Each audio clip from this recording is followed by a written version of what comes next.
All right, welcome everyone. Holding by Pirke Avos, Ethics for Fathers, as is known again. We're going holding by Pirke Avos, Ethics for Fathers. We are in chapter 2, Mishna 16. We are in the second chapter, 16th Mishnah, and this is part, I think, 23. Don't worry, there'll be a part 24, 25, 26, I'm sure. The Mishnah says, right, the Mishnah here says, name of Rebbe Yeshua, that an evil eye, the evil inclination, hatred of other people, remove a person from this world. So, speaking the last number of weeks about the Rabbeinu Yonah, the Rabbeinu Yonah says about an evil eye, and that is that a person, right, that a person's jealous. You're not happy with what they have, even though it goes against the Mishnah later, which we get to, I don't know, about 105. Right, to live that long, and that is Miwashers. Right? He's happy what he has. Not jealous, doesn't care what anyone else has. Not interested in what other people have. Right? So here, a person's jealous. They're jealous of what someone has, whether it's money, whether it's a better spouse, whether it's better kids, whether, I don't know, you fill in the blank, whatever they are, whatever they're jealous of. And basically, they want what someone else has. And that's going to destroy, as Rabbeinu Yonah says, person's body, going to make them depressed, won't be able to function, take them out of this world. Right? And the person's looking in the bad. Why does this person have this and I don't have it? Right? Again, somebody who's rich, really considered rich, is somebody that's happy with what they have. They're not looking. They're not interested in what other people have. They could care less, right? What other people have. So, essentially, so we're dissecting this idea, of why a person should have a lack of emunah over here. Why are they not satisfied with what they have, right? Simple answer is they're jealous, right? 100%, right? They are jealous. What someone else has. They don't see that everything comes from God, right? So essentially what they have is they depend on others. And not only depending on others, they don't see the good. Because all they see are things that are negative, right? The glass is always, half empty, not half full. So to speak. And that's easy to understand because people go through hard lives, right? No question. People want distraction. People want enjoyment. People want fun. People want other things. They'll take distraction over this world, right? Which is, over the difficulty, let's say better, of this world. Very good. But at the end of the day, they're looking at the world in the wrong way, right? Why are they looking at it in the wrong way? Because life is tough. Life is hard. Life is depressing. You fill in the blank, with how a person's going to look at, life, in general. It's hard, right? The biggest test in this generation today is going to be, as we live in the generation before the Messiah comes, right? Which we are very close, no question. But what's the biggest test that we have, right? So people will say, well, it's downturn, recession. People say money. Things are getting expensive. A lot of things are getting very expensive. True, right? But what's the biggest test? Okay, sometimes easier, sometimes not. Doesn't matter, right? But the point is, what's the biggest test? Well, some people say it's family. Right? It's family, it's money, it's the day in, day out grind. Yeah, that's what it is. That's the biggest test. But what's really the biggest test? When, in the generation before the Messiah comes, what is the biggest test? The biggest test is The biggest test is emunah, is our belief and faith in God. That's the biggest test, right? Because what we see, we don't understand. It's one of the rabbis went up to heaven. They asked him when he came back. They asked him, "What'd you see?" So he said, "I saw an upside down world. People that were doing very well in this world, not doing so well in that world, and people struggling or whatever in this world, in a much better position. Totally upside down world. But at the same time, what's someone going to say? You got to survive in this world. Very good, right? No one says you don't have to survive. Some people have a better advantage, right? If you're born into a family, known to have money or known to have, certain pedigree, whatever it may be, right? Other people, struggle, and, some of them will make it, quote unquote, financially, be successful regardless of how they grew up. True. Other people just wallow in self-pity. When they wallow in self-pity, what happens? They don't function. They totally don't function. So you're going to say, well, how do you have that balance? Very good. Right? But the answer is, and this is what everyone's going to struggle with because, most people are miserable. Most people are depressed. And that's why a lot of people are on Prozac, right? In order to just get through the day, in order to get through life. Now, life is complex. Life is hard. We put our best foot forward and sometimes get slammed. You get slammed this way, that way, the other way. And, so what is God telling you? What's the message? So you say, well, I got to be better. I got to, I got to work harder, on myself. Yeah, I got things to fix up. We all do. Very good. But what's the message? The message is we're not in charge. That's the message. Right? No matter what we do, we think we're in charge. We're not in charge. Person, let's say walks out their door. They go to work, they're busy, whatever. Wherever they go, do they know, can they guarantee 100% they're coming home? No. How do they know they get on the road, they don't get hit by somebody? Get knocked off the road, drunk driver, who knows what? Right? Skid on some ice, I don't know. Whatever it is. The person, no, they don't know. 2 guarantees in life, death and taxes. Not necessarily in that order. That we can guarantee. Everything else, not a guarantee for anything. They're going to say, why should I go outside? It's dangerous, right? Why should I do this? I might not come back, right? But you got to live.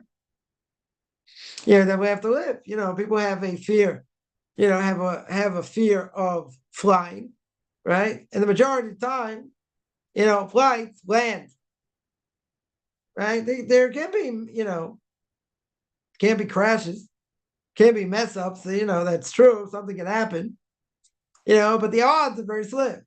The odds are much greater. A person gets in a car accident, right? Or someone hits them, right? When I was first learning how to drive, someone told me, said, it's not the way, it's not how good you drive. You have to watch out for the other person, right? You can guard yourself as much as possible, but you're not in control what someone else does. Totally not in control, right? We have no idea. So we see things we don't understand. World's totally upside down, right? Sometimes better, sometimes not, whatever it is, looks totally upside down. Everything looks random. Everything looks random. But God's pulling the strings across the board. We don't necessarily understand how it all works, right? As we always say, but he's the one pulling the strings. Okay. So now we look at this world and we think mistakenly what I do matters. And the answer is, as Kosovo says, and through the heart, he brings down and Sharbitachon, and the gate of faith and belief in God, we are not in control of anything. But we have to put our best foot forward. We have to do ishtadlus. That's what we call ishtadlus. Putting your best foot forward. Is putting your best foot forward a guarantee? No. Story. My was brought down many times. The yeshiva, when he was learning as a kid, or as a young adult, was in dire straits. So they sent him out to collect money. Try and collect money. And some people, refused to give. They said they already gifted too many things. Some people said, the students should get a job, do something real. Some never opened the door, right? Not only did he make any money, for the yeshiva, but what happened? He also spent money, on a bus, train, whatever, right? So he spent money. So he didn't make any money and he lost money. So next day, the head of the yeshiva comes in, Moshe Schneider, blessed memory. Moshe Schneider comes in and is looking for him. So they're like, oh, I'm in trouble, right? So Moshe Schneider says, I want to give you a big yasher koach. I want to thank you. He said, thank me for what? He said, because of what you did, we just, someone came and just gave a huge donation, right? An unbelievable sum. It's going to, tide us over for a little bit. So he said, I don't know, what the Rashiv is talking about. Yeah, I didn't do anything. I lost money. I went out. I didn't make any money. Not only that, it cost money for the yeshivas. Why am I getting the credit? So Moshe Schneider asked him. He said, oh, you're don't you have a munah? He said, what are you, a heretic? You don't have a munah? He says, what do you mean? He says, so Moshe Schneider told him, you put your best foot forward. Okay. Regardless of whether you made money or not, the fact that you put your best foot forward, salvation, right, came from somewhere else. But someone had to put the best foot forward. So just because you put your best foot forward, you didn't get the answer you wanted, came somewhere else, right? And I would say, probably 100% of the time, where we put our best foot forward, and if we're going to think, oh, salvation going to come from here, going to come from there, going to come from somewhere else, think again. It'll come from somewhere where you least expect it. Not only least expected, if you were to ask them, okay, you need to get out of this mess, whatever it is, what are the, give me a list of 1 to 10, how you think it's going to change. From 1 to 10. So very good. They write 10 things down. Now, the salvation came for not one of these 10. On a list, if they would write the list up to 100 or up to 200, the way they got saved, however it was number 250. Wasn't on the list, right? So why does God do it that way? Very good. Yeah, it's a good question. So I'd say simple answer is that we still have to put our best foot forward. But God wants to teach a lesson. What's the lesson? Putting your best foot forward in this way is not a guarantee for success, but you have to do it. Now, wouldn't it make sense if I put my best foot forward and then things started to happen? Sure. And then you say, every time I do that, I'm going to get the answer. It's not necessarily true, right? So therefore, things come out of left field. Why? To show you're not in control. That is what God's showing.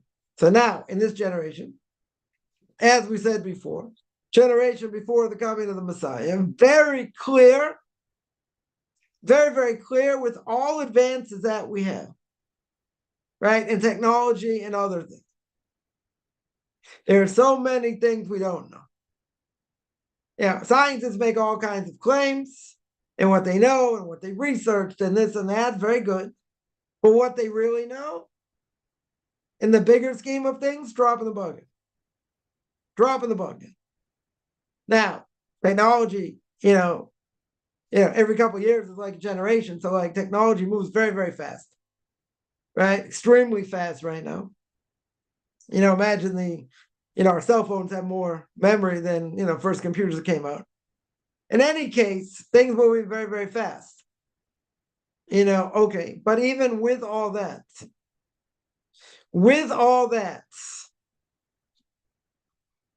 they know what they think they know about the universe, about depths of the oceans, other things? No. They don't know. There are many, many things they don't know. So there are a lot of things they do know, very good. Plenty of things they do know that they've uncovered, but there are 1.5 million things they haven't uncovered. They don't know, they may never uncover. Maybe they will, maybe they won't. But what is God directing us towards? He's directing us on a path towards the idea we are not in control. And we have to say on a daily basis, when we pray, you're the one in charge. So whatever salvation a person needs, whether it's health, livelihood, other things, that prayer sticks, and that prayer is we aren't in control. Now that's a hard thing because we want to make sense of certain things. We want to think we're in control. But how things happen, there's so many times. There's so many things that we see, we think, oh, this is going to happen, that's going to happen, the other thing's going to happen. And we see we're not in control. We're totally not in control. And if we would predict certain things that we would think would happen or should happen, right, let's say, they don't necessarily turn out the way we think. In other words, if you would, project the next 5 years, where a person expects to be, where they expect to be health-wise, let's say, livelihood-wise, right? Let's say they have a business, building their business. Where do they think they're going to be? Where do they think family's going to be? People going to die, this, that.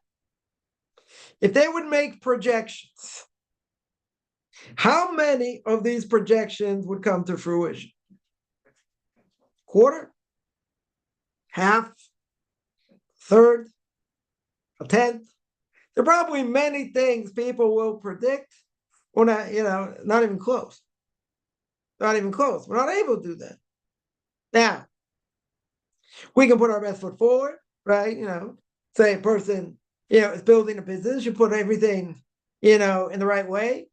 You try and get as much, done as possible. You network, you do other things. It could go, it could not go. Right? A lot of businesses fail within the first year.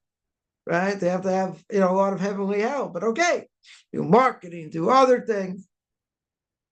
You do things that you feel are going to be best, to bring in revenue. Very good. Now, is that a guarantee? Not a guarantee. Right? You could say, well, according to the market, this should happen, that should happen. You can make projections. You can make very valid projections. Right? And you can think that, okay, this should happen, that should happen. Market conditions are like this and like that. Very good. You have no idea how things are going to turn out. You have absolutely zero idea. It could turn out for the better, it could turn out for the worse, it could turn out in the middle, it could stagnate, but a person's going to say, you're going to put your best foot forward. Okay. Now, according to what we see, it should happen. Or that should happen. Good. Are there X factors? Could be X factors. People build, that could have an effect. Weather could have an effect. All kinds of things could have an effect. Right? Some things have more of an effect, less of an effect. Okay. Right? But at the end of the day, there are things we can't predict. Many things we can't necessarily predict. And if they do happen, either they could be good, they could be bad, or anywhere in between. So what do you do? You got to try and get the best advice possible, right? You got to look into things that you need to look into, right? You do what we call your status. You put your best foot forward, and then you see. But the major X factor, obviously, is going to be God. Because if you want your business to boom, it will. He'll put you in contact with the right people. If not, no matter what you do. I've seen a number of different things for good and for bad. Some things, do this, do that, do the other thing, and flopped. Right? Total flop. For a number of reasons. Things that you couldn't necessarily predict. On the other hand, I've also seen the opposite, where people make connections. They make good connections, leads to other connections, leads to other things, then bam, bam, bam, bam, bam, and things are up and running. And things are great. Doesn't mean, it's always going to be at the top. Sometimes, you have to take losses, other things. Okay. But when a person sees heavenly help, we call siyata d'shmaya, you see it clear, right? You see it, it's all clouded into nature, right? Because we're living, as the Torah says, the book of Deuteronomy, we're living in a world of Hesterpony, right? A world of God's hiddenness within hiddenness. So when you see, even when things go, it's, made this connection, that connection, they made another connection and came back to you, this, that, all these different things. Very good. Very, very good. And you connect the dots. But what happens when, even if that does happen, but things stagnate, things go slower, right? Than you originally thought or whatever, right? So how do you deal with that? So I'll tell you. So I've seen many things where I said, this is going to be the answer to this. This is going to happen. You take it this far. That's going to happen. Good. And then nothing happened. Right? Sort of fell flat in its face. Right? I've seen this a number of times. So you can say, okay, it's the wrong people to get involved with. There's other things. Could be. Right? Could be. But why wasn't it meant to be? Why wasn't it meant to be? What's the answer? Because God didn't want it to be. Okay. But let's say one step further. But what does it show? Even thing I'd say, you didn't get the end results, right? It didn't help you get what you wanted, okay, right? And then you're back to square one, very good, right? Very good. So what happened? So what's the message?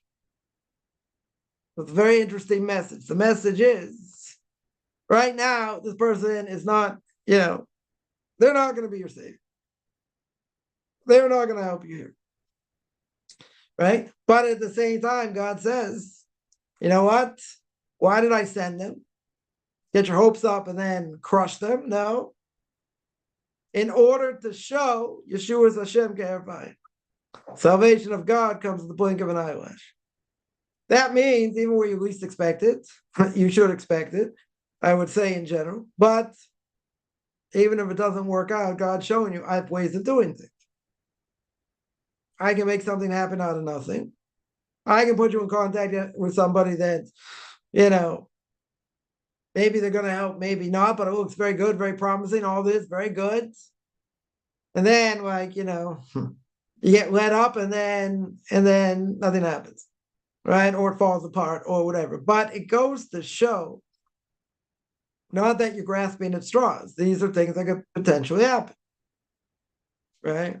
It's not like, well, you take a look at it, you'll say, oh, it wasn't realistic, this, that. It could be. Some things aren't realistic. Things are far-fetched. Okay.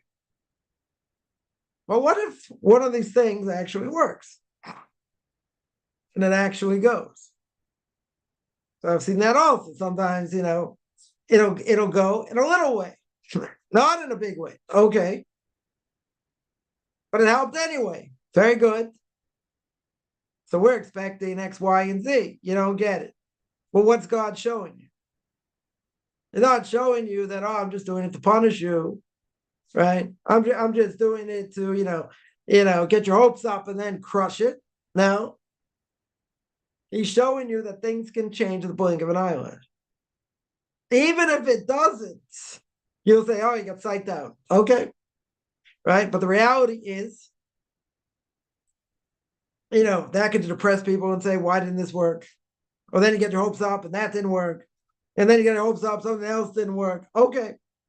So you say maybe there's a pattern there. Maybe, but each case is different. It's not going to be the same. But even so, it goes to show that it could happen. It has potential to happen. We're not going to be left in the lurch forever. Right? That's for sure not. No matter how long a person's down, certainly not going to be forever. And things change. Why do things change? Because God opens doors. One door gets closed, another door gets open. Two doors get closed, another door is going to get open. And sometimes what does the person need more than anything else, which we don't have, doesn't exist in an Israeli dictionary, and that is sablonis, patience. We don't have patience. because we need something now. We needed it yesterday. We needed it 2 months ago.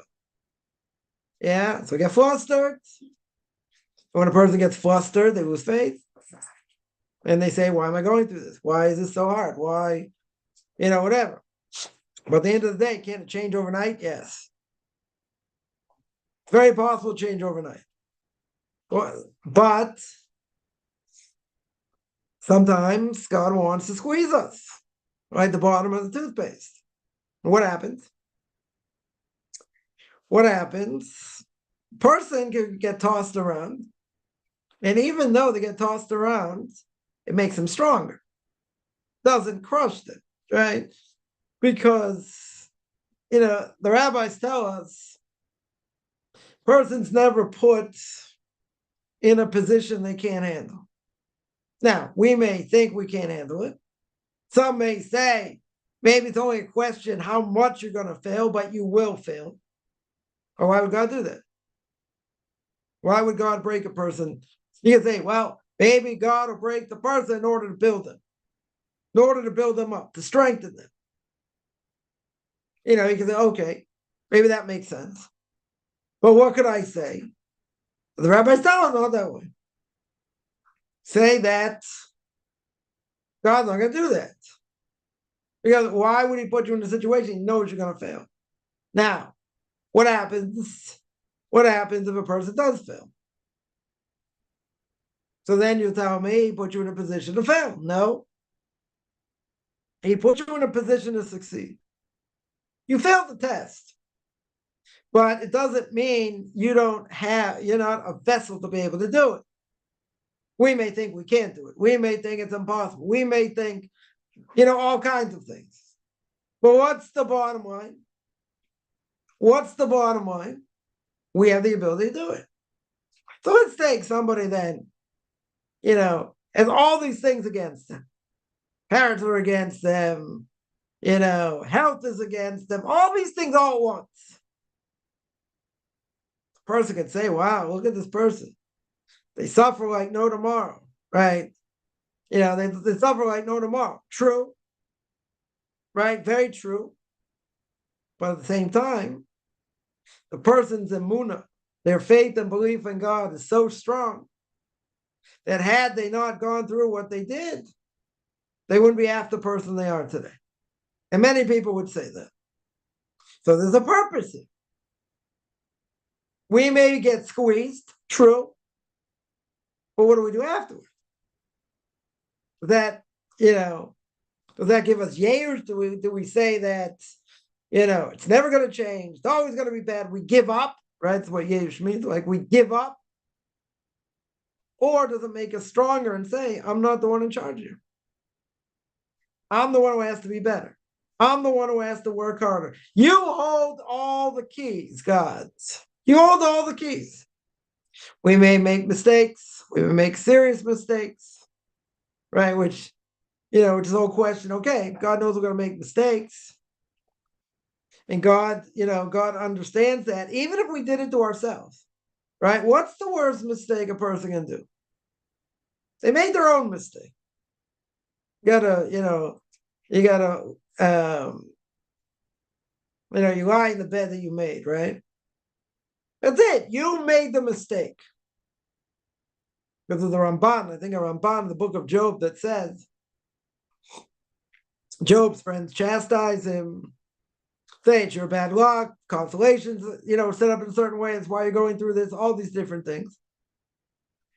But the Ramban there says, there are times we are going to blame God. Yeah, we're going to say, why'd you do this? Why'd you do that? Why'd you do the other thing? And God's going to say, what do you mean? I didn't do anything here. Why are you blaming me? I didn't do anything. Right? Why? So God will say, then you go in that Gemara that says, if you go in the right path, I'll help you. If you don't go in the right path, I won't stop you. I didn't tell you to do this. Oh, you got egged on by the evil inclination, right? We're going to speak about the evil inclination, right? You got egged on by the evil inclination. I didn't tell you to do it, right? I just didn't stop him. from egging you on. Now you had to make a choice. You made the wrong choice. But I didn't tell you to do it. I take someone, famous case, football player jumps in the water, saves somebody, he can't swim that well. I think it's one person, two people die, and he himself dies. Because up to heaven, it's God, why didn't you save me? He said, I didn't tell you to jump in. You want to be the hero. The evil inclination convinced you to be the hero. Very good. So why did I take your life? Because you had no reason to live.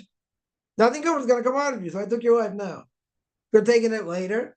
But okay, you jumped in, you don't know how to swim so well. Right? You're not to swim so well. So you went against Kaufman's 615th commandment. Don't be a moron. I didn't tell you to jump. But okay, that's the way I took you. Fine. But you have any extra lives? God's anything's going to good, it's going to come out of him. So you took him now. That's it. You took him now. But he got egged on by the evil inclination. Okay. And he convinced himself to be the hero. Beautiful. Who doesn't want to be the hero? Wants to be the hero. Right? Maybe you say he didn't think it through. It was all adrenaline. So what did he do? He saw loved ones drown. He jumps in. Okay. Doesn't think it through.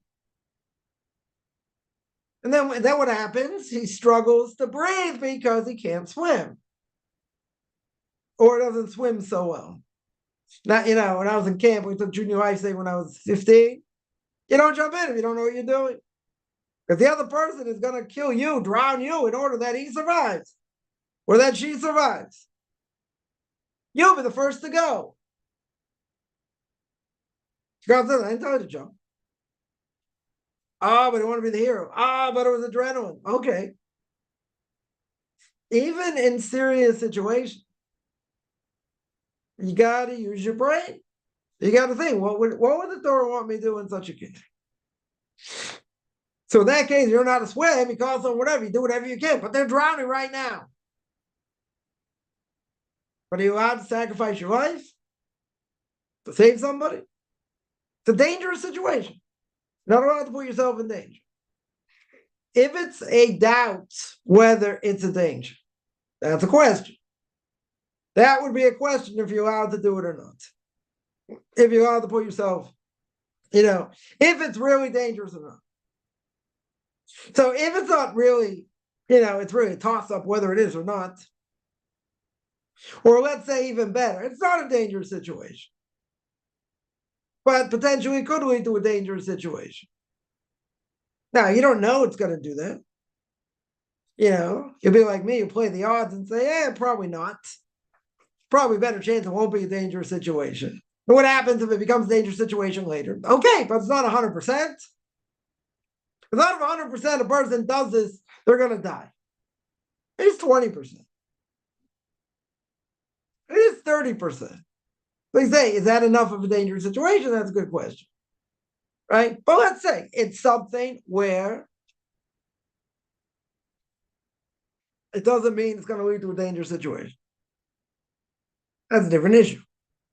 But if you know 100% it's a dangerous situation, everyone's going to look, even if something bad happens, everyone's going to look at the person as a hero. You say, what adrenaline, went into a burning building, this, that, and the whole place blew up. They're going to say, wow, unbelievable. So you say you can't judge someone unless you've been in their shoes. Okay. But there's a serious potential for danger. Understood. So who says their blood is redder than yours? It's tragic. No one's going to say not. Tragic situation. But who says you're allowed to give up your life for that? You're not allowed to give up your life for that. And the way it's going to be looked in heaven, okay, I haven't been there. I haven't met anyone who's come back, but I would think from other things that I know according to Torah that heaven's not going to look down so well on that. Right? Because you have to give yourself the best way to survive. And in this case, yeah, you're in a situation, okay. But, the chances of you coming out okay are slim. Slim. Right? I'll give an example. And again, I'm not here to judge, but I'm going to throw this example out, right? And that is a baby, 3-year-old, falls in a manhole. Fell in a manhole. Somebody sees this, jumps into the manhole. You're going to say, person's a hero. Or, unbelievable self-sacrifice. Problem was, there was toxic gas there. This person had to be pulled out. Was in a coma for, I don't know, for years, I think. For years. Now, I don't know, the person died eventually, whatever happened. Yeah, my assumption is the person died. So you'll say, okay, a 3-year-old falls in a manhole. It's tragic. Not a 3-year-old's fault, right? It's not punishment, maybe punishment for the soul, okay? But the other person jumps in. Now, in theory, I could say, the person jumped in, he doesn't know what he's jumping into. He has no idea. So how can you jump in? Maybe it's dangerous, maybe it's toxic gas. So in theory, we could say, again, I'm not judging here, but I would say there is a possibility that the person jumps in and they have to drag him out.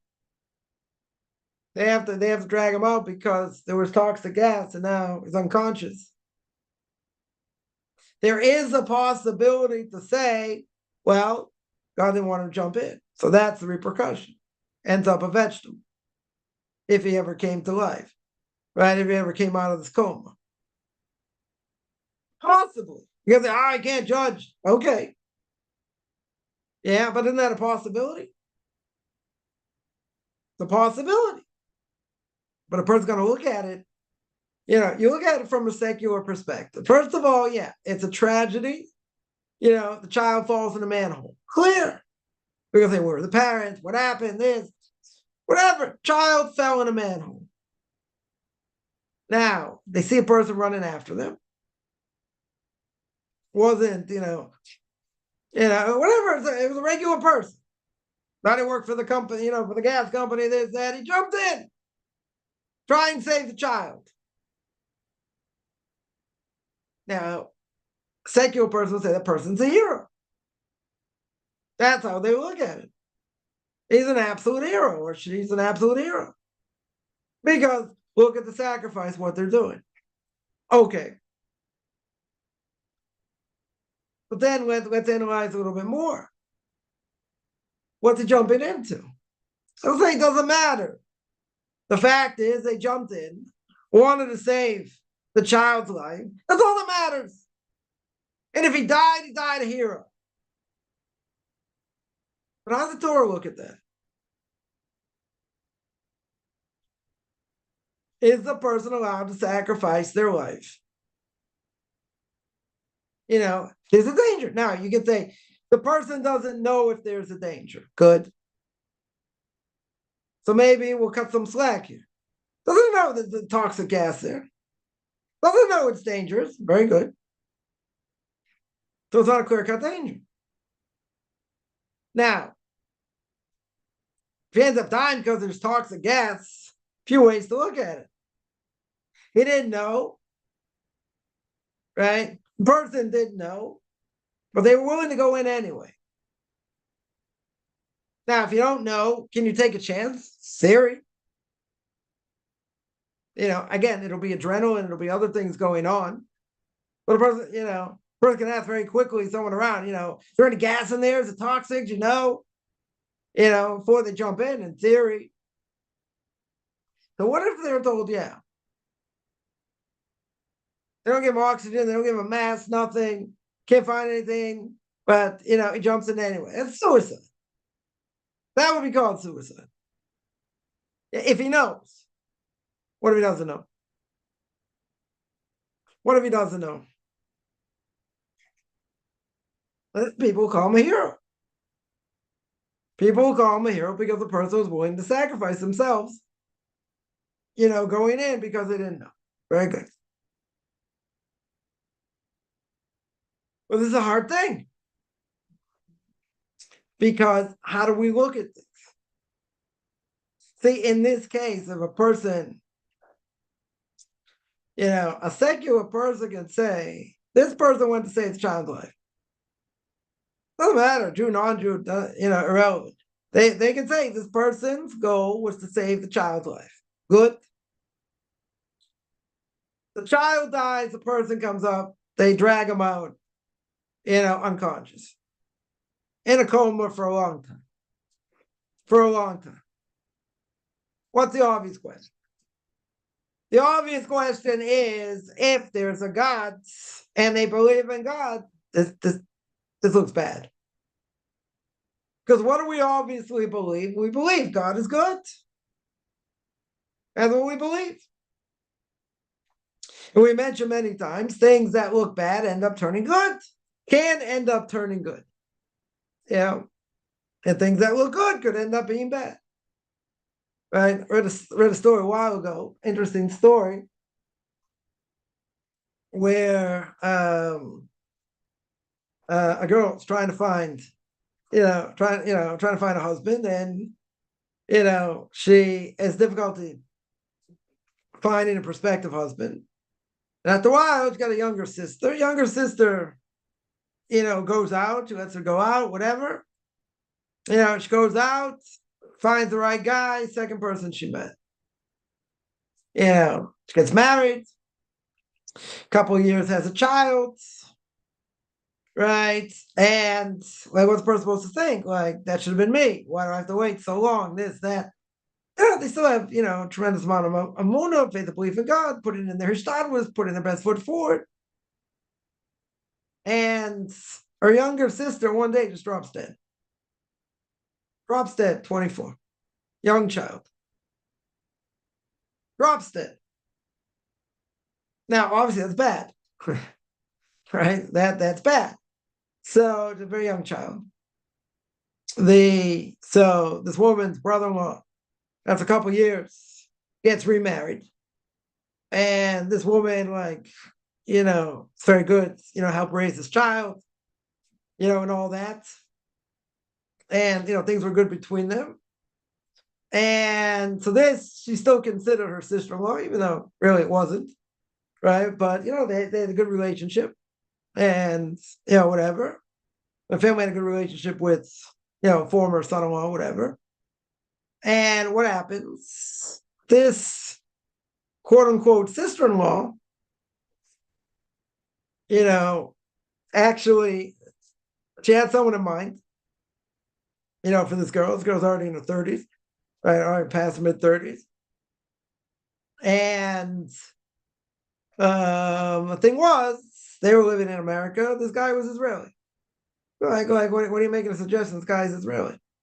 Like, why would I even go out with someone, got enough problems, at home to deal with someone, who's Israeli also? So like, no, you should just speak to him, whatever. He's coming, he's coming back to live here, blah, blah, he's going to come live here and whatever. Still don't want to do it. Still don't want to meet this person. So, heard from other people that knew this person, person's, a great guy, this, that. Just speak to him. What do you have to lose? What do you have to lose? So you speak to him. If it doesn't, if it doesn't click, whatever, okay. Right? You got nothing to lose. So what happens? She ends up speaking to this guy. She thinks it's going to be like 5-10 minute conversation. The conversation lasts 3 hours. 3 hours. Yeah. Yeah. Speak the next day, speak, whatever. Within a couple of months, they get engaged. They get engaged a month later, they get married.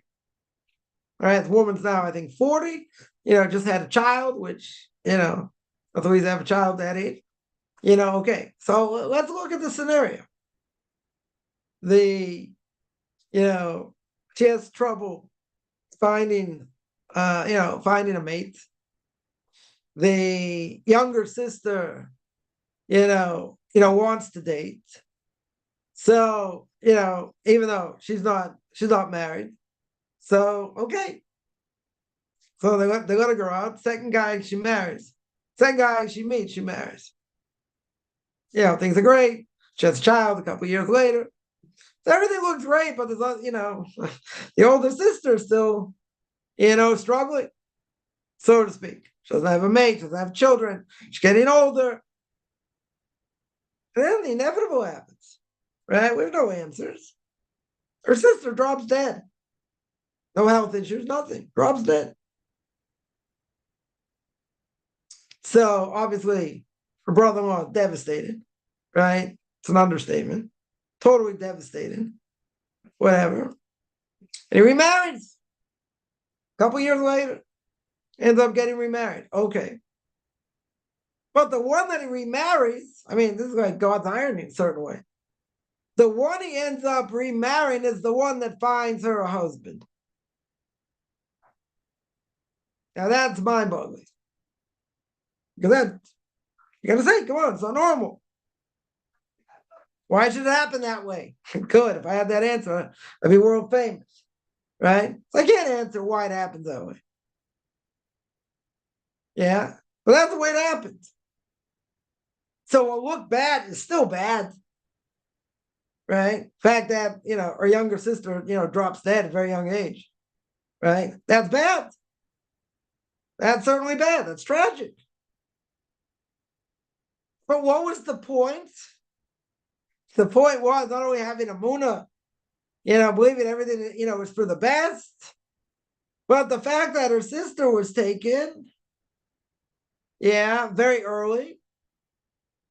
The husband remarries and found a match for her. You're going to say, well, it sounds like a fairy tale. Yeah, it does. Right? Things can happen. You have no idea. That's the point. You have no idea whatsoever how things can happen, how things can change. A person can go from tragedy to joy overnight. All right, so a couple years. Okay. But at the end of the day, this is what happened. Right? So what's the bottom line? We have no idea why things happen, how God's going to do things. We don't know. We got to put our best foot forward. That's what we have to do. But literally, lives can change overnight. I'm not even talking about natural disasters. If a natural disaster, things can happen. Yeah, we're not even talking about that. This is something came out of the blue. Totally came out of the blue. Now, even though it looks bad, which is true, it definitely looks bad. But through what happened, she ends up getting married. A mind-boggling story. So, what looks bad, can be bad. We can also have good results afterwards. What looks good, and we think, oh, this is beneficial, this is great, this and that, could end up bad. Right? It goes both ways. So what do we take out from this? That God does what he wants. Based on the measure for measure, right? For us, we're going to get judged measure for measure. But he is the major X factor. We have to realize he's the one in charge. No matter what. For what looks good or bad. But see, from our puny perspective, we look at everything, or I shouldn't say everything, but we look at a lot of things like, this is bad. And it looks bad. I can't tell you how many times, I've heard, well, don't worry, the good's going to come. Say, great. Let it come right now. Let it come yesterday. Let it come tomorrow morning. But sometimes we have to flex our savlanut, bones, right? Have to have patience. Things don't necessarily happen overnight. Things don't necessarily change overnight, but they could. 100% they could. I know I've seen it. I know other people have seen it. And it happens in a way where you least expect it. which is the irony. You would think, okay, I prayed for this, I made connections, I did other things, one thing led to another, I see connections. I connect the dots, very good, right? You're able to connect the dots. But there are times you're going to shrug your shoulders and you're going to say, no idea. No idea why this should be. No idea. And in 10 lifetimes, you won't figure it out. I would say it doesn't matter. Why is God got to start something, not start something, this, that? Can't answer. Right? Can't answer. Well, what is he telling you here? Right? Says Rabbeinu Yonah. We look at what other people say or do as bad. Because it makes us look bad. Makes us feel bad. Right? But who says what they're doing is necessarily bad? Let's just say, for argument's sake. It's the way we perceive it. But aren't there potentially many times we perceive things as not being the truth? What do I mean? We think, let's say a person has money. And they help out a lot of people, this and that, very good. Right? Let's say. So they can always have in the back of their mind, why are these people talking to me? Maybe they think deep down, why are they speaking to me? Why do they want to have a connection? Because you have money. Maybe one day they'll need you in the future. So they have a good relationship. But it's only because of that. Because you might be influential. You might have money. People make what they call strategic friendships. Right? Why do I say strategic? Because there's nothing beyond the friendship except the fact that you have connections. Right? That you have something that someone either wants or may need. So a person will befriend them because of need, not because of closeness, because of need. So then you say, well, this is phony. Because if you weren't that position, then people wouldn't speak to you, people wouldn't revere you, people wouldn't have so much respect for you. Unless someone's like really big, rabbinic scholar, or someone doesn't have money, like, you get passed over. You're not even looked at, so to speak. Why? Because you struggle. Right? Sometimes, they'll speak to you, they'll help you, different things, whatever. But if you're a person of power, meaning you have money, you help others, you get different type of treatment. Different type of treatment. Now, a person can say, this isn't fair. Right? People, it is ironic in, the entertainment field and singers and whatever. Like, people care what they have to say. Right? They get a lot, so let's say better. They get a lot of publicity. Okay. Little guy doesn't get any publicity. Good. Well, the fact they say things. Or I care what they think about, climate control. I think, you got some people still think the world is flat. Okay. Yeah. The fact they have money, and they can shoot a basketball. It's like, okay, what they have to say? Who cares what they have to say? No, there are some intelligent people out there, okay. But if they didn't have money or anything else, who cares what they have to say?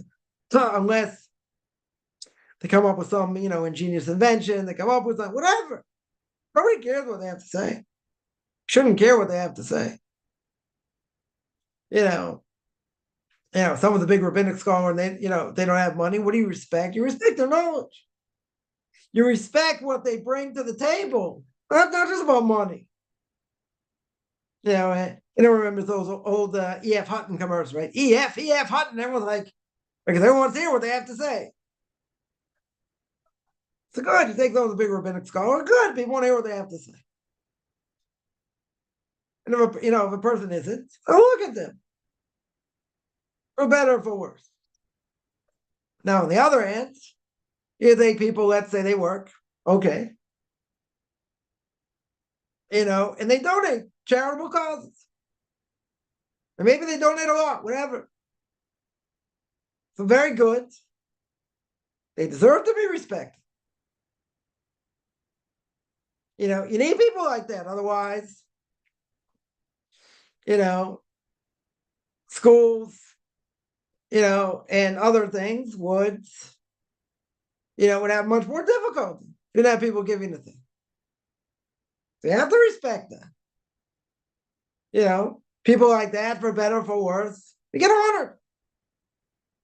They get honored dinners and other things.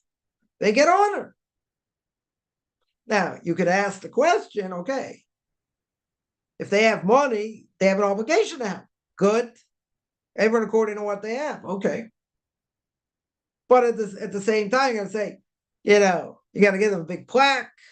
You're going to make them feel like $1 million. Well, you want to make them happy, right? You want them to continue to help.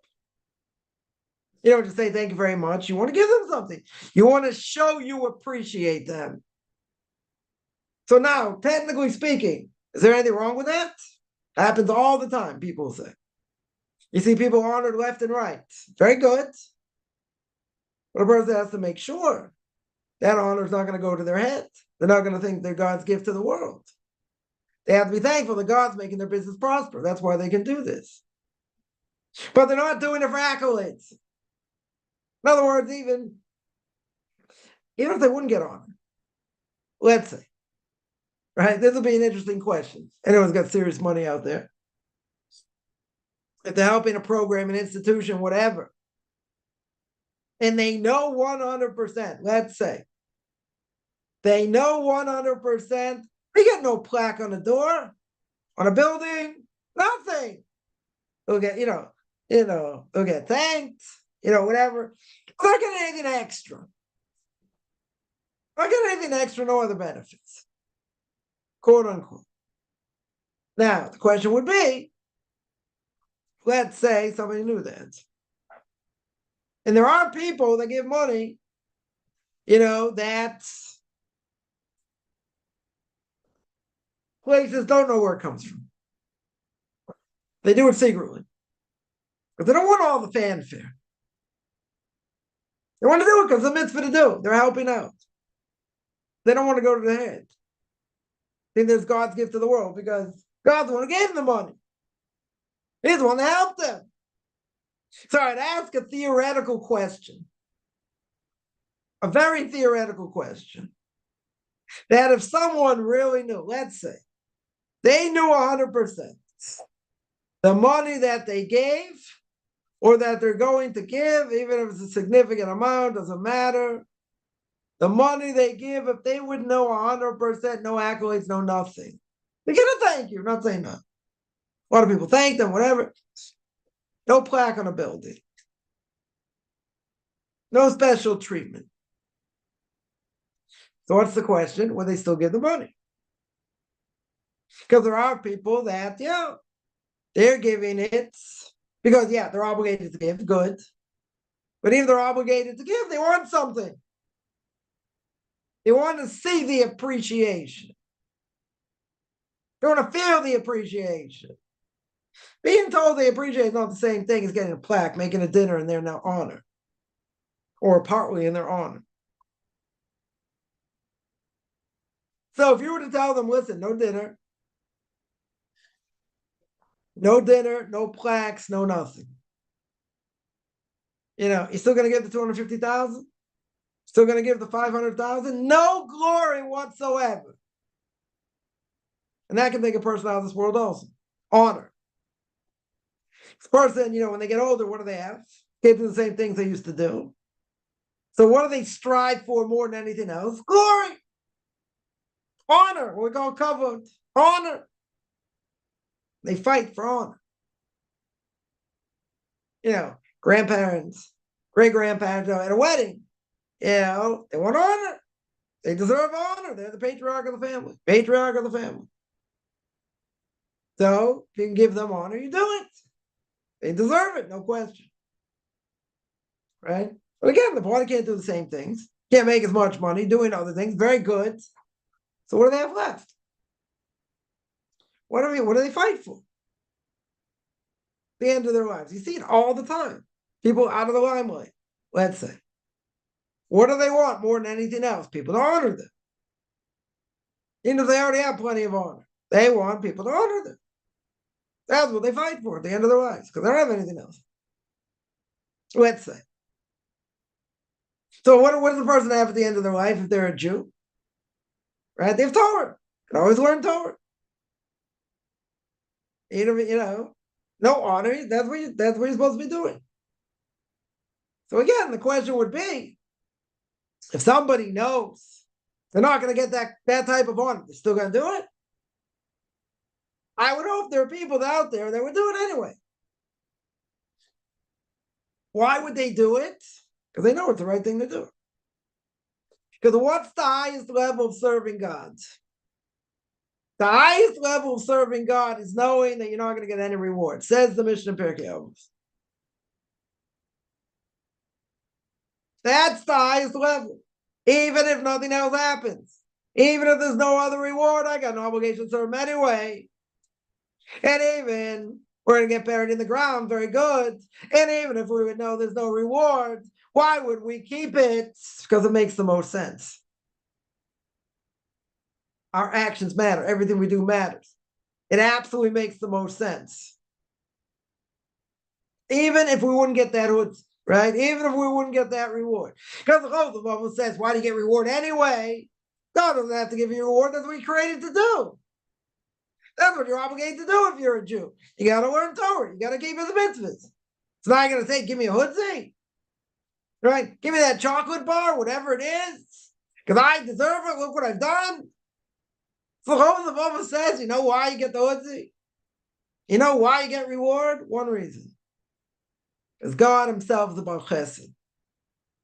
He does acts of loving kindness. Otherwise, you don't deserve the reward. Why would you deserve the reward? This is what you're created to do. If this is what you're created to do, that's it. No ulterior motives. No doing things because I want a plaque, to remember me for eternity or until at least the building crumbles or whatever it is. You're not doing it for that. You're doing it because I have an absolute command to give charity. I have an absolute command to help others. Some will do it more, some will do it less, whatever it is. But you want reward? Why do you deserve reward? That is what you're created for. So the Mishna Pirke Avos, as we said before, the person is going to demand all this rewards for all the Torah that they learned. Right? So commentaries say, why? Why did you get rewards? Yeah, sorry. Why are you going to think you're God's gift to the world? That's what you're created to do. That's your obligation between you and your creator. That's what you have to do. Right? So you say, no, but I want the hoodsie. Right? I want the candy bar. I want the benefits. What benefits? I created you to have a connection to me. That's what I created you for. Jew and non-Jew. To have a connection to me. So I ain't going to say I learned a lot of Torah. I did a lot of good things. Give me the hoodsie. God says, what are you talking about? You think you're God's gift to the world? I created you for that. That's your obligation. There's not anything new. There's not anything like going beyond the letter of the law. This is the law. This is what you got to do. A person's going to say, God, look, get close to Passover. Look, I'm going to eat all this matzah. And I ate all this matzah. I drank the 4 cups. I did all this. I deserve more. God says, what do you mean deserve more? You did what I told you to do. Very good. Yeah, you did what I said. The beginning of the book of Leviticus, it says that when they bring a sacrifice, the Jews bring a sacrifice at the Reach Nichoach L'Hashem. It's a nice smelling aroma to God. What do you think? God's got a big schnoz. It's like, oh, what a beautiful smell. What do you call it? Burgers. Unbelievable. What a smell. enjoy it so much. Says Rashi there, what does it mean? What does it mean, a pleasant aroma? God doesn't have a nose, right? God is infinite. He doesn't have a human body. He doesn't have a body, sorry, he doesn't have a form. Yeah. So it can't mean he's like smelling this. Rashi says, you know why God has a pleasant aroma here? That has nothing to do with the smell. What does that have to do with? It has to do with the fact that the Jewish people did what I told them to do. They fulfilled the command of what I said.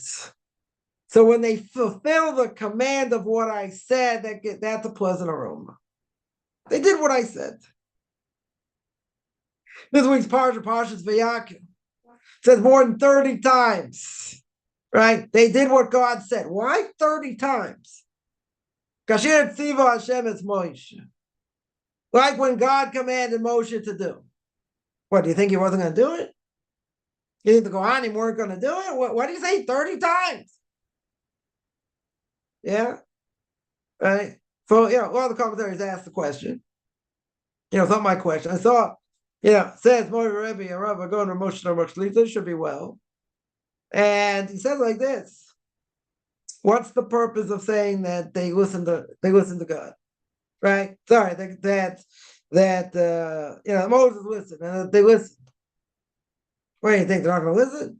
You can say, okay, they may rebel, this, that, very good. But why say so many times? Right? In order to show God's the one in control. And they're doing exactly what God said, no questions. You want us to do this? Yes. You want us to do that? Yes. We don't have any questions. We're going to do it exactly as he said, in order to show he's the one in charge. That's it. We're doing it for no other purpose, except we'll say he's doing it l'shem shamayim, for the sake of heaven. That's it. It's going to be reward. Not going to be reward. Doesn't matter. You're doing it because God told you to do it. That's it. No questions.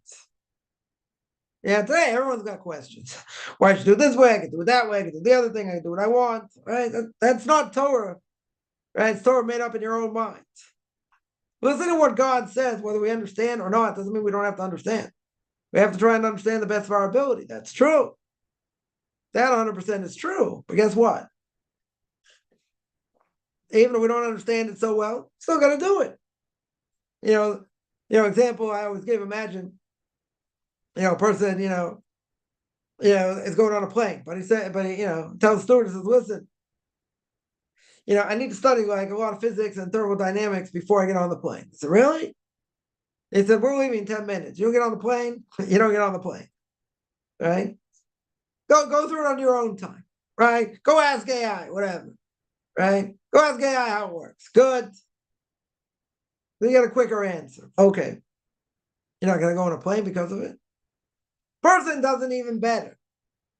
Person takes their car, they go wherever. They understand how the car works. They understand, the combustion and the carburetor and this and that and how everything works. They have a clue, most people. Do not have a clue how a car works. You're not going to get in the car and drive? No, I really have to understand, the gas tank and this, what it's attached to and how it works and, the sparks and that. They're going to think, okay, get them, go look at it online, right? Go get someone to teach you how it all works. Go to a car mechanic. They'll tell you how it all works, right? Hey, this is connected to this, and this is connected to this, and this is how it works, and then, okay, very good, right? But you're not going to get in the car otherwise. You're going to do it anyway, regardless of whether you understand it or not, right? Otherwise, you're not going to get anywhere. Either go from A to B. I ain't going to get there. I'll take the bus, right? Or, I'll do something else. I'm going to get on a bus. You don't understand how a bus works. Oh, I'll take my bike. I know how a bike works. Bike's pretty easy. You're not going to do that, right? Well, the people are not going to go that far. For sure not. So there are plenty of things we do. We don't know how things work. Person wants to use a microwave. Use an oven. Yeah, you want to take it apart and see how it works? I don't think so. Yeah, but you're still going to use it. So it's a leap of faith. More than a leap of faith. You got to get somewhere. You got to do something. right? So obviously it doesn't matter the technicalities of how it works. You want to look into it, fine, right? But you can say, oh, this is different. This I'm changing my life. This I'm serving God. This I'm doing, spiritual reasons, very good. So how can I serve, quote unquote, an eternal being if I don't know like what it's all about? Good. So you have to know what it's all about. 100%. We do it every day. But but at the end of the day, I still have to do it, regardless of whether you understand more or less. I had someone once tell me, he said, yeah, why would I do something if I don't understand it fully? So I said, okay, if I gave you 10 answers, you could reject all of them. Nah, this doesn't resonate. Nah, this doesn't resonate. Then you won't do anything. It's a very good excuse. It's a very good excuse. I'm not going to do anything. It's a leap of faith. Again, I'm not saying it's a leap of faith. There are plenty of things on a leap of faith because we can prove it. Okay, but that's not the point. People will make excuses, right? And and people say, well, I have to know it. I have to know it very well before I do it. They wouldn't say it about anything else. It gives them an excuse to say I don't have to do anything, right? They wouldn't say it by a car. They wouldn't say it by a food processor. They wouldn't say it by a microwave, by an airplane, by any of these things. They're going to use it however it works. To them, it doesn't matter. It doesn't matter how it works. I have to know the mechanics, how it works before I use it. Who's going to do that? Right? We're all the philosophers today. No one's going to do that. Nobody. For convenience, they'll use it even if they don't know how it works. Doesn't matter. Then when something goes wrong, all right. How are we going to fix it? Do I know how to fix it? Do I know someone knows how to fix it? It's never an issue. But how it works before I'm going to use it? Never. I'm not going to say, but, you got to serve the Almighty God. Well, how do I know it's true and not Christianity or Islam or Buddhism or any of these things? Very good. Yeah, but that's not their question. Usually by a born Jew, that's not the question. It's usually like a block. They're throwing it out there and say, well, I have to look into it. I have to do research. Why would I do something I don't fully understand it?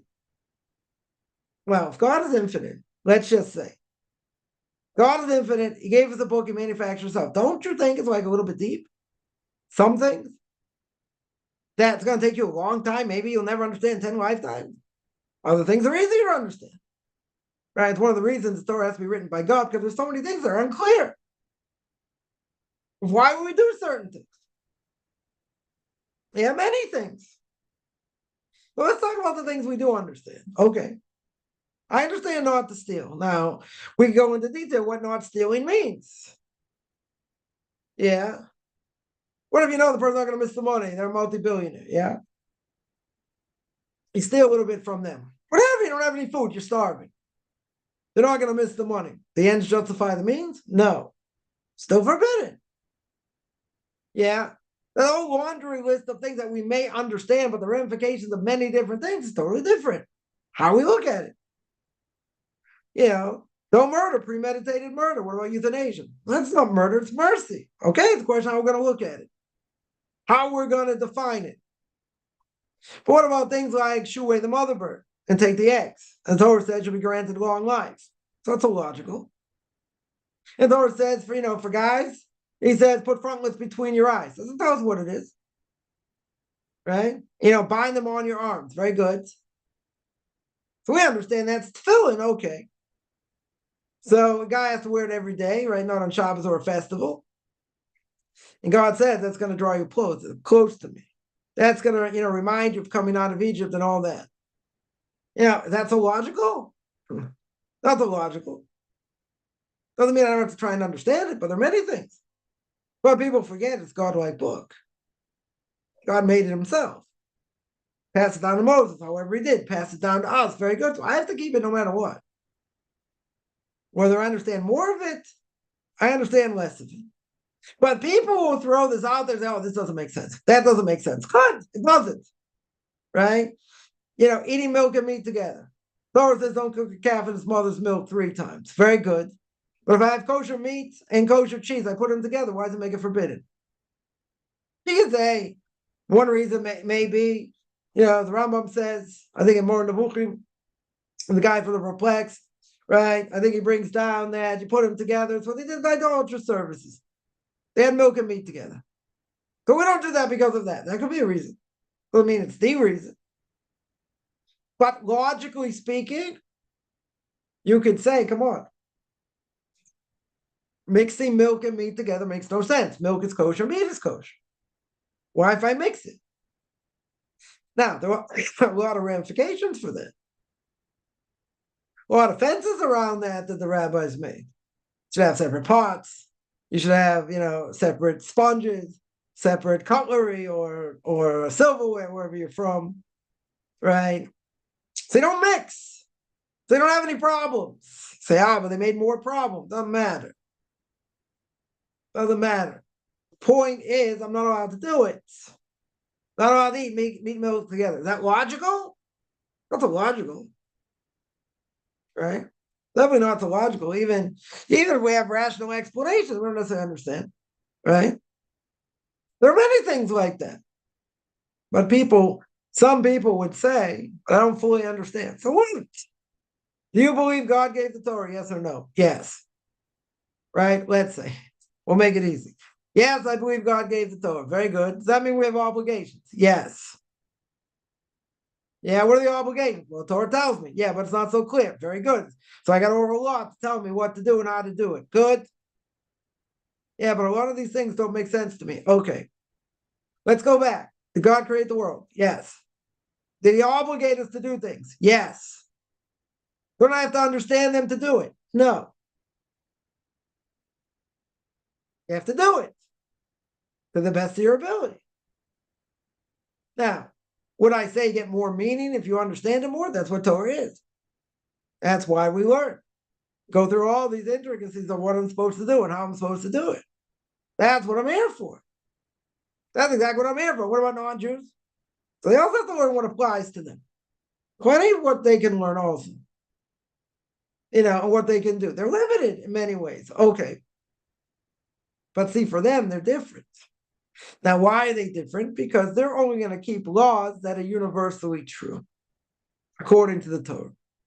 Has to be universal.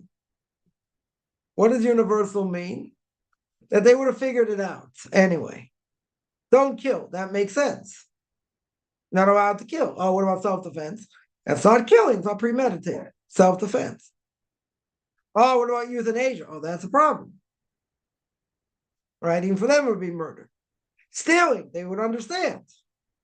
There are many other things they could understand. Not playing with creation, right? Not taking a horse or donkey, making a mule, right? It's a good reason why a mule is sterile. You could say it's punishment for playing with creation. God allows them to do it. He doesn't stop them, right? But it's sterile. You say, well, that's a coincidence. I don't know if it's such a coincidence. Why is that a coincidence? Yeah. Why is it sterile? Why can't it reproduce? They people created a new being, a new animal. Okay. So you say, so what? If the great other animals maybe can reproduce. Maybe. But why can't this animal reproduce? Because maybe, again, potentially, maybe you tell me because they're playing with creation. Yeah. Well, sorcery. Right? Sorcery takes God out of the picture, makes him weaker in this world, quote unquote, because they'll say no supernatural. I could do this, I could do that, do the other thing, right? Bring up spirits, what do they call it? Souls, Ouija boards, other things. Forbidden. Right? It weakens God's power in the world in general. Takes them out of the picture. Now, isn't that obvious? Now, some people say there are things that are more obvious, less obvious. God is not going to punish someone and say, oh, you should have learned this, should have learned that. It was obvious because it wasn't so obvious. We're not so obvious. Good. God's only going to punish, a Noahide for things they did that were obvious. They're universal according to the Torah. So they're not going to have a complaint after 120 years. God is not going to say, why did you do this, do that, do the other thing. Say, what do you mean? I heard of this thing about the Noahide laws. I wasn't in tune. No one ever told me. So these are universal. These are totally universal. Yeah. So they can make excuses and say, oh, I didn't know euthanasia was forbidden. Why is euthanasia any different than shooting them in the head? You're doing the exact same thing. So we're going to look at that as murder. No, I'm saving the person. They're in pain. They're in pain in my neck. Yeah, they're in pain. Yeah, sorry, not a pain. They're in pain. Okay. They don't want to see them suffer. I get it. So now you're allowed to play God and take life. Put them out of their own misery or your misery. Right? Things get skewed. The guy can do this, the guy can do that. But why is that not universal? God's not going to punish them for something that they couldn't have figured out. Yeah. What about all the people stuck in idolatry? You get all those people in India, worshiping cows. Very good. Didn't God give them half a brain? Don't they realize like worshiping the cows is not a good thing? They're gonna say, but they were born that way. Good. Wrong. They were born in that type of family, right? Right. So if we were in China, we'd be waving Mao's flag and this and that. Okay, but can someone come out of it somehow? It'll be very hard. Persecution, other things, very good. Right? Very good. I'm not gonna say it's gonna be easy. But if you're thinking, you're gonna say this doesn't make sense. And that doesn't make sense. A lot of people being brainwashed. You got most of the world being brainwashed today. They think we're being brainwashed. Okay. Right? Thank God for that. But the whole world's being brainwashed. So many things. So many things. Believe whatever the media says. Whatever the media says. I had someone once tell me something, and I gave them an answer. They didn't listen. Okay. A month later, 2 months later, they read a newspaper article, said the exact same thing. Of course it was true. It was in the newspaper. I don't know if people still reading any newspapers thing. It was in the newspaper, so it must be true.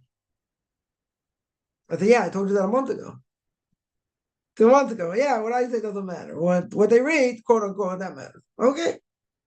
Because they read it in print. There's so many things like that. So many things like that. But people don't think. It's, and this is what bothered me from a very young age. Why don't people think about what they do? They're not trained to think. They're just trained to do whatever their mind tells them, or whatever their heart tells them. Or maybe there's conflict. Sometimes they'll do it anyway. Yeah. But a person's, heart and desires and all that change according to the way the wind blows.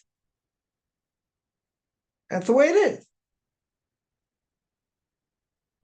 And there are cover-ups all the time. People, only see certain things. It's mind-boggling, what they want to say about this government, this DOG. Whatever, like, finding money in so many places is totally wasted.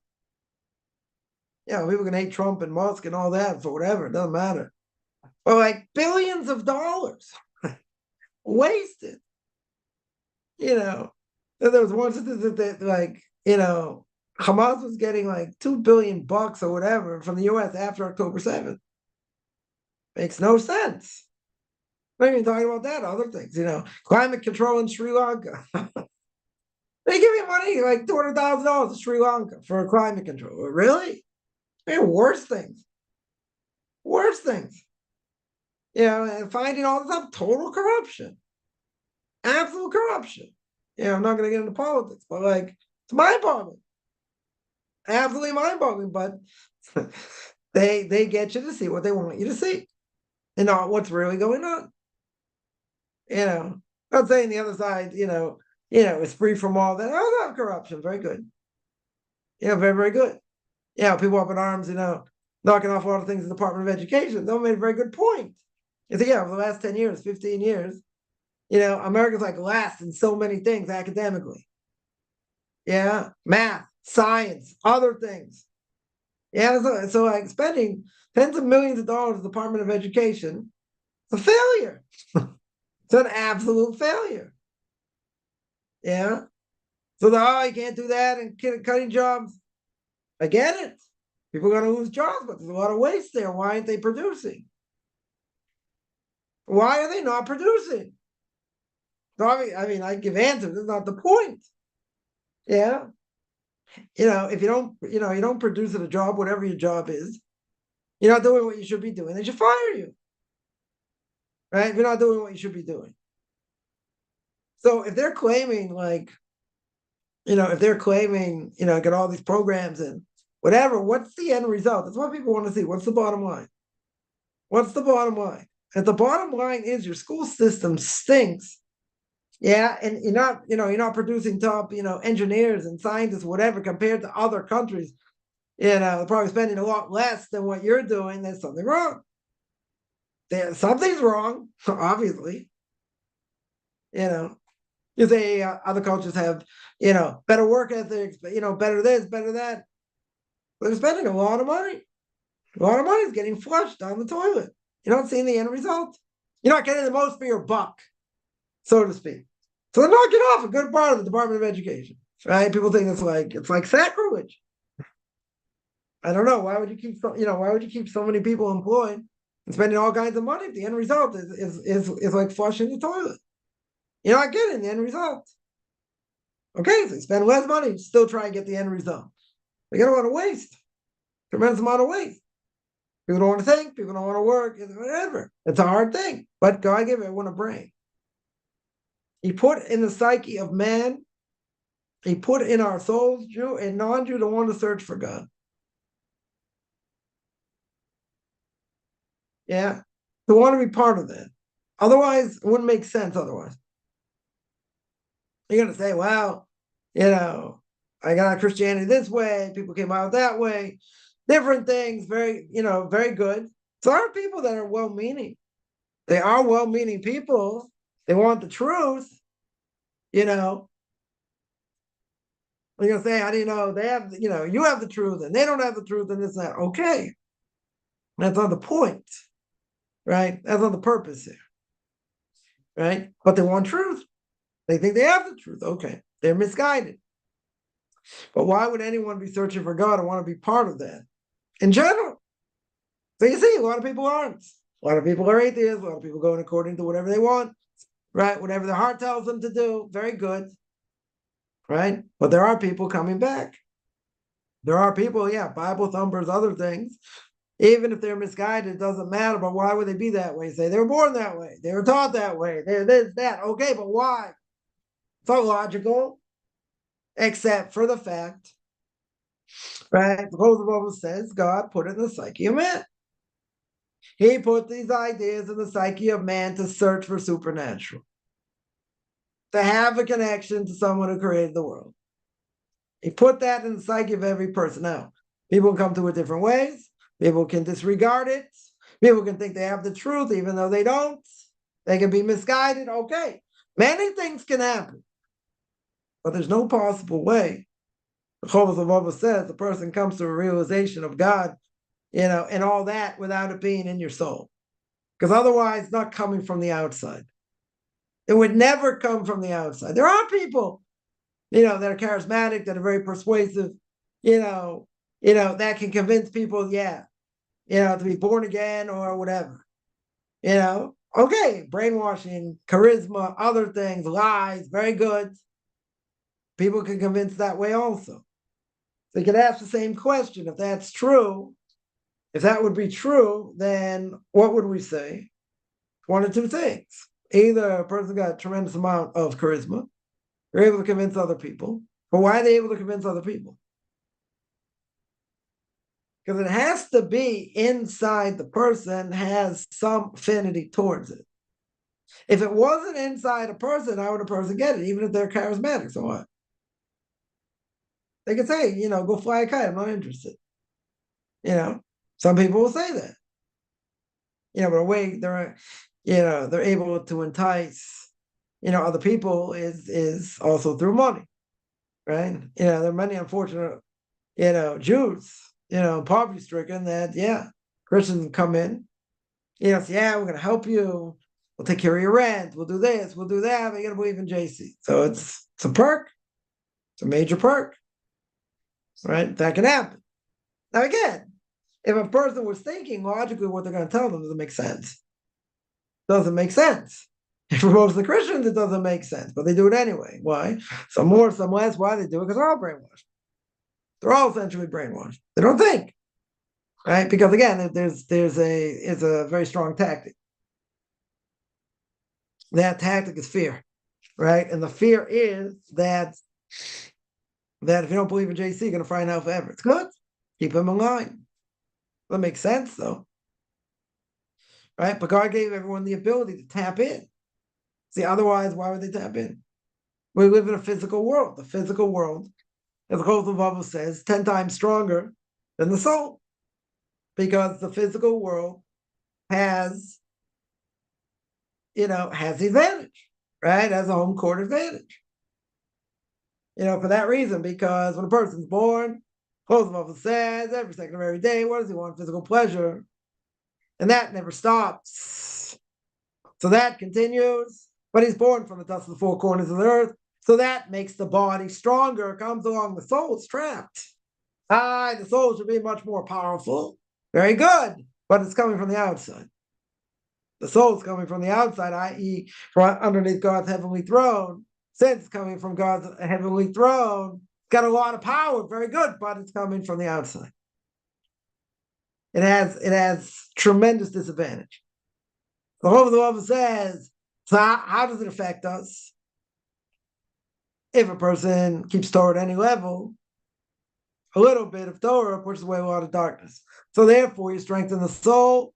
How do you strengthen the soul? You strengthen the soul with, right? How do you strengthen the soul? You strengthen it with Torah. The more Torah a person learns, right, the stronger the soul gets. Now, does that mean the body just like rolls over and dies? No. The evil inclination come in many different ways to have the body overcome the soul, sure. So you have to offset that with more Torah, right? You got to be more focused. Because the less focused we are, what's going to happen? The body will wreak havoc. That's what's going to happen. The soul can only be strong if you feed it. If you don't feed the soul, then a person's just an over-intelligent animal, no different. No different. Yeah. Saw someone who actually, admitted this, that basically, they claim, they said, listen, we are animals. Humans are animals.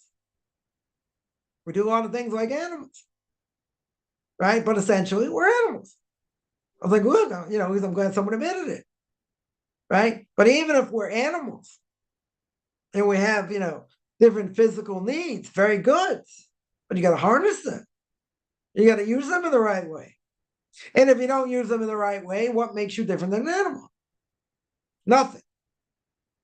Right? We would say a person with, without Torah mitzvahs, they're no different than an animal. They live like an animal, they die like an animal. That's it. They're only going according to physical desire. So if you don't have Torah, the more physical desire, the more pleasure a person wants, the stronger the body gets, the weaker the soul gets. But if a person wants spirituality, okay, you're going to have to fight for it. You have to fight very hard for it because you're living in a world of physical pleasure, which makes the fight unfair. That we all could claim. It's unfair. It's too strong. Right? So Gemara says, God created the evil inclination, but he gave us an antidote. What's the antidote? Torah. But you need heavenly help to overcome. Torah alone doesn't overcome. You need heavenly help because the evil inclination is very strong. Right? Very, very strong. Well, we're going to speak about it one day. I'll get there. Next part of the Mishna. But in general, the evil inclination can kill us. You got to remember, Esav, Chidah says Esav was 1,000 times greater than Yaakov. Spiritual terms. Now you can say, okay, it's an exaggeration. You want to say, okay, it was more, he had a more affinity towards spirituality, stronger than Yaakov. Okay, but what happened to him? He could have had 6 of the tribes. But what happened to him? Desire killed him. Desire destroyed him. So you're going to say, if desire destroyed him way back when, we don't have a prayer. Okay, so we're in a weaker generation. Good, right? But the only way you're going to overcome any type of desire, I'm not talking about sitting on the floor and eating bread with salt and whatever. Speak about that also, what that means, right? But, you're not doing that. You're not going to that extreme. You got to live in this world. Very good. Even though you're going to live in this world, so you have to know there's a balance. Can't go to one extreme or another, right? A person can say, well, what's better? I live in the mountains. No one's around. I'll be righteous that way. But no, you got to live amongst people. That's it. You got to be among people. You can't just go live in a mountain, being aesthetic or whatever. It doesn't work. Doesn't work. You got to live amongst people. So that being the case, you're going to say, but there are a lot of issues. There are a lot of issues dealing with people. Good. Right? That's true.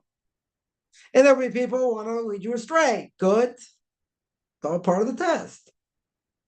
Can't let people lead us astray. There are times we're just going to have to cut off relationships because they're toxic, because they're bad for us. It's not going to lead us in the right direction. But people, some people, it's hard to do that. Right? But again, what's the question we always have to ask? Question you always have to ask is, what I'm doing right now, is it good for my soul? Is it bad for my soul? It's a good question. Sometimes there's gray area. Very good. Sometimes things get skewed. Okay. And if you're not sure, you can ask someone who's unbiased. Whatever, a mentor, a rabbi, somebody. They say, is this a good thing or not a good thing? Some things look good, they're bad. Some things that are bad will, end up good. Okay. But you have to know, is this good for me? And some people will make that claim. Some people will say, this is good for me. This is going to help me. Yeah. But they're being controlled by Moreno Verabeno, the Eitzara. That's evil inclination talking. Why? Because you have a bias. You have something you really need, and you get it, let's say you might get it in an unhanded way or not in a way that a person should do things, but, you have a need. You have a need, it's going to fulfill something right now, so why not? Well, because it's not good for you. It's going through the back door, it's doing something, let's say, potentially illegal. You're going to say, but it's a loophole. Okay, good. If it's a legal loophole, then it's legal. If it's not legal, then it's forbidden. Yeah? So again, this gets into the question of the law of the land or whatever, but that's not the point. The point over here is it good for my soul? Is it going to draw me closer to God? That's the question. And if a person has a doubt, they have to ask someone. They absolutely have to ask someone. Right? Otherwise, you can go down a slippery slope and then, then it's over. Then a person has it really hard because you gave into something you never should have given into. But it looked good on paper, this, that. Okay, but, you have a bias. You have an absolute bias. When a person has a bias, what happens? You have a bias, and it could go south because you're not seeing things straight. Right? When you don't see things straight, what happens? You get burnt. You can have all the right intentions. All the right intentions. And what happens? Go south. Why did it go south? Because you didn't think it through. Or you had a bias, you weren't willing to think it through the way you needed to. Because there are repercussions. And once there are repercussions, you'll say it was worth the chance, maybe. Or you're just too far in, you had to do it. Whatever it is. Whatever it is. So a person has to ask themselves, is this good for me? Is this something that's going to help me in spiritual terms? Yes or no? So if the answer is no, you can't do it. If the answer is maybe, then you got to think it through. Or speak to someone who's unbiased. And then see. Is this really what it is or not? Maybe it is, maybe it isn't. Maybe a person's going to see things the way they never thought. Right? And that can happen. That certainly can happen because you weren't looking at it from a different perspective. You had your own perspective. Very good. It's one of the reasons when a person learns Torah, they're going with somebody. They're going with a study partner. Why? Because you know what you think. But who says what you think in this case is necessarily right? You got to bounce ideas. Maybe it's like this, maybe it's like that. Maybe it means like this. There are people that, once you know how to learn, don't necessarily need a study partner, but it's always good to have one. For that reason. Because you think a certain way. Not everyone thinks the way we do. A lot of people don't think the way we do. yeah, as individuals. Because you have different biases of how you learned and what, life experience, other things. So we're not all the same. We're not all the same. So you look at, a person can look at something, two people, let's say better, they look at something, they have different conclusions. They see different parameters, different ramifications. Now you got to prove why you think you're right or why the other person may be wrong, right? So you have their own way of thinking. Okay, but who says it's right over here? You have a bias. Very good. We all have biases. So therefore, this is why you learn with someone else. You might agree.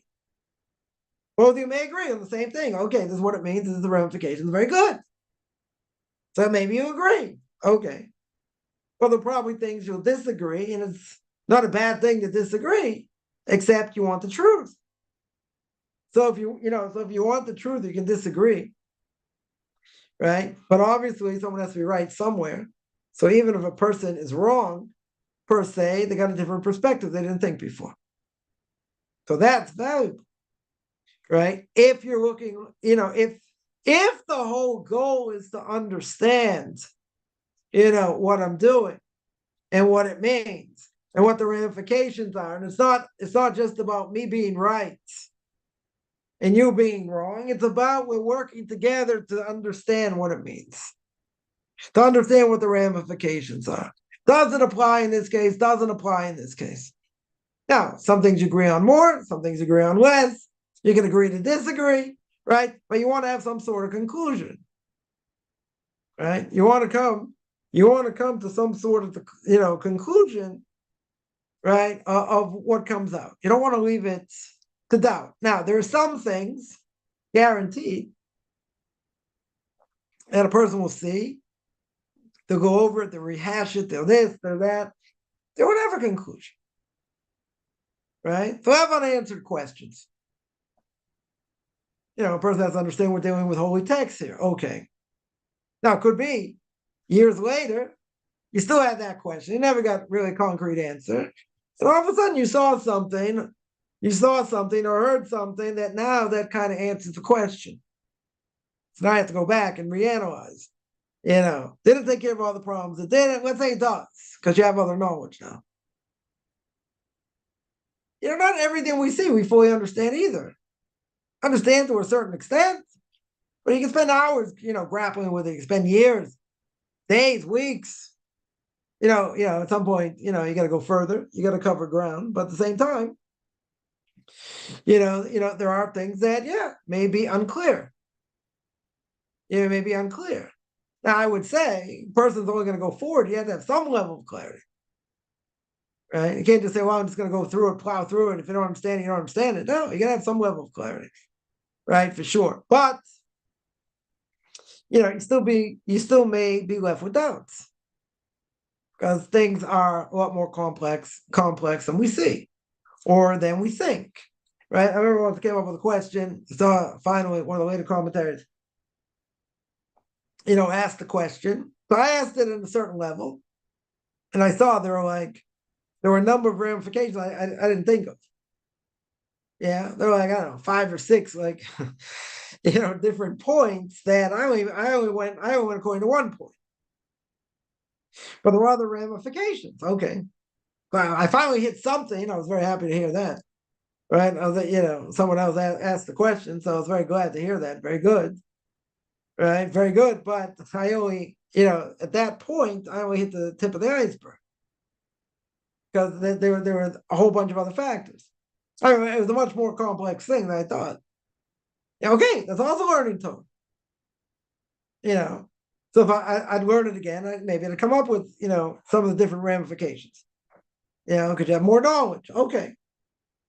Right. And it's still an aspect of Torah, but you have to remember, it's a holy book. These are holy ideas. You gotta think.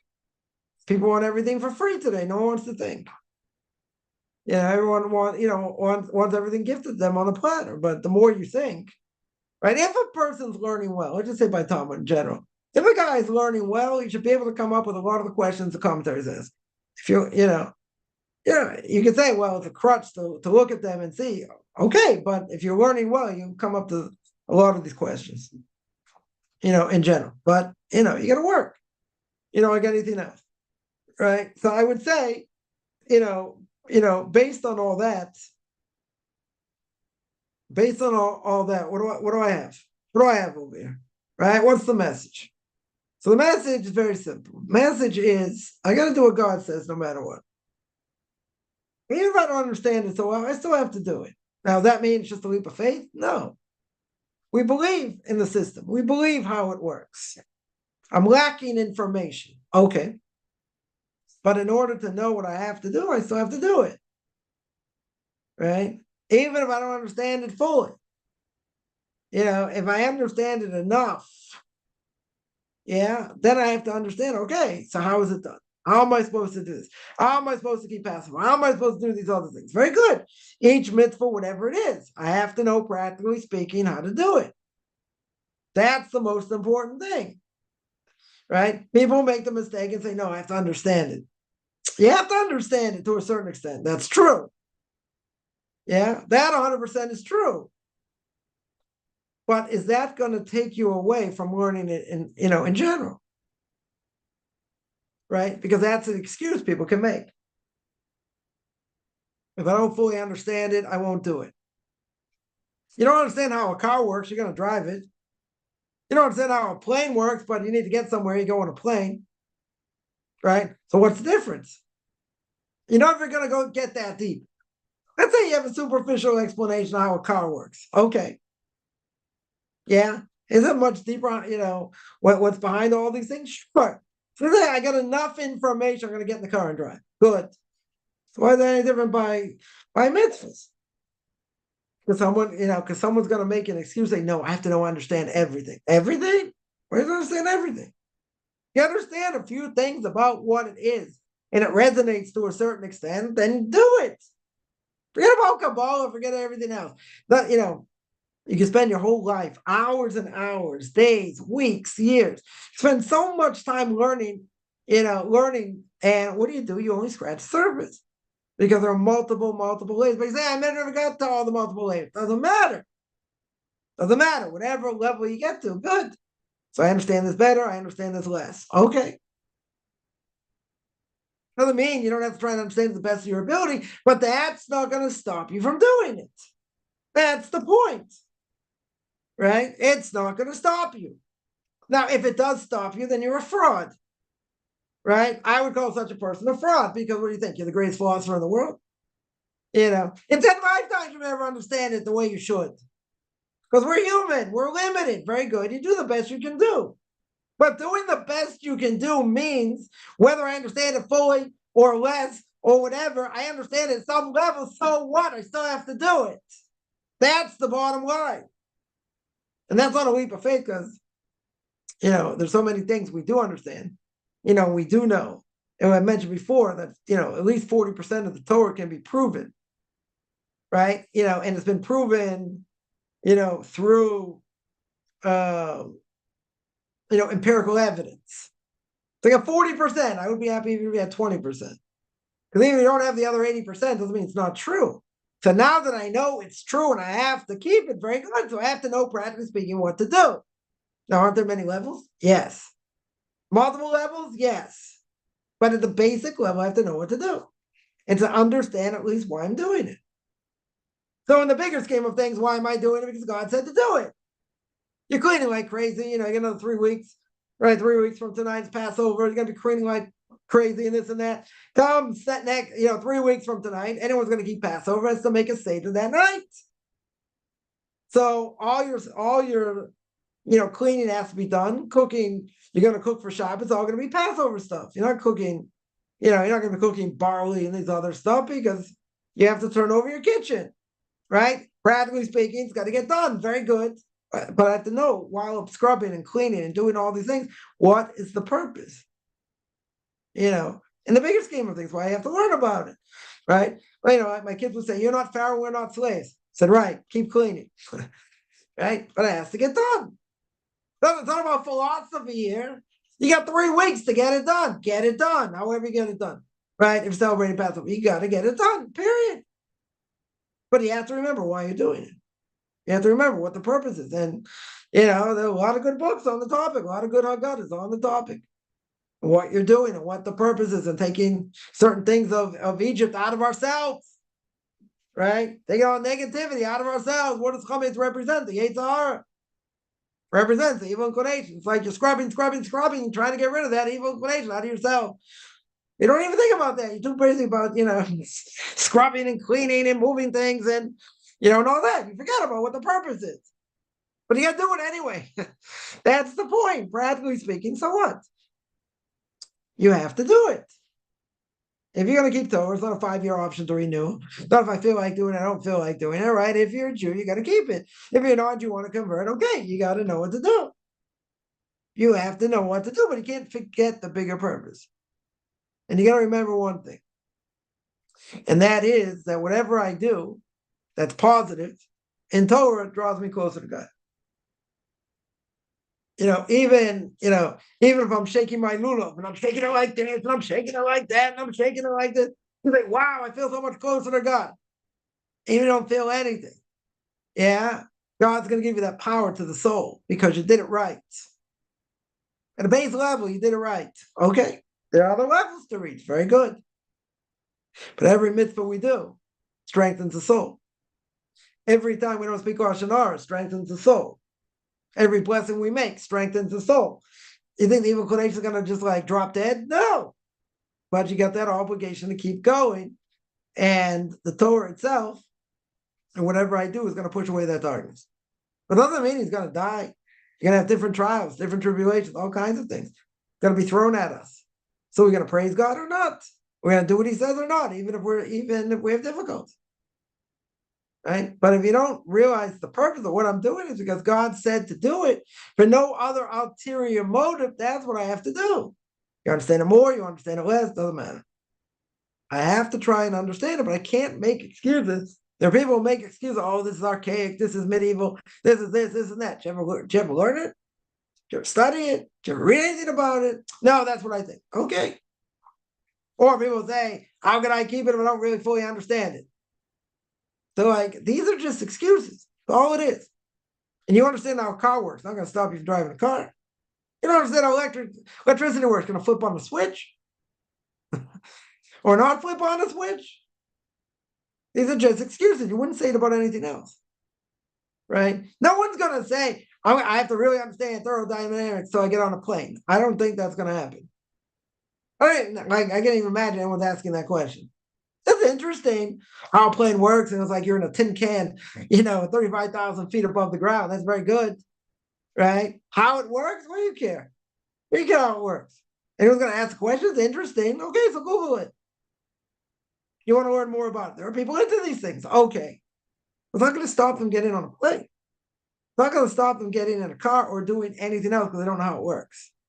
But people will say, come on, you really believe this? You really think this? Oh, come on, no life after death. You have no proof, this and that. They don't want to see it. They don't want to hear it. They don't want to do it. Okay.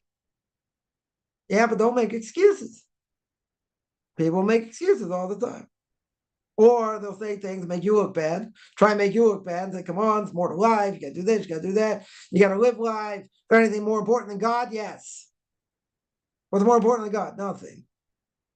That's it. It's what I have to do. I'm only here in this life. King David says 70 years. If I get strength, 80 years. Anything over that's a bonus. Life goes by very quick. Very, very quick. Got to utilize as much as possible to do what God wants. And you got to be able to see the bigger picture and not get caught up in the details. The details, you have to know what to do. That's true. But you can't forget about what I'm doing here. Yeah. So I guess I'm going to stop. I'm going to stop there. I do this every Saturday, 2 o'clock Eastern time, 8 o'clock Israel time. We're changing the clocks the end of next week. So I'll go back to 9 o'clock Israel time, probably a little bit later because it's going to be Shabbos gets out late. But any case, anyone has any questions, find me on Facebook at Michael Chaim Kaufman. Beyond Orthodox Conversion of Judaism, orthodoxconversion.com. Beyond Orthodox Conversion of Judaism on YouTube. There I got videos on Q&As, ethics of our fathers, Book of Leviticus. You want to send me an email, rabbichaimkaufman@gmail.com, RBBICHIMCOFFMAN@gmail.com, whichever good.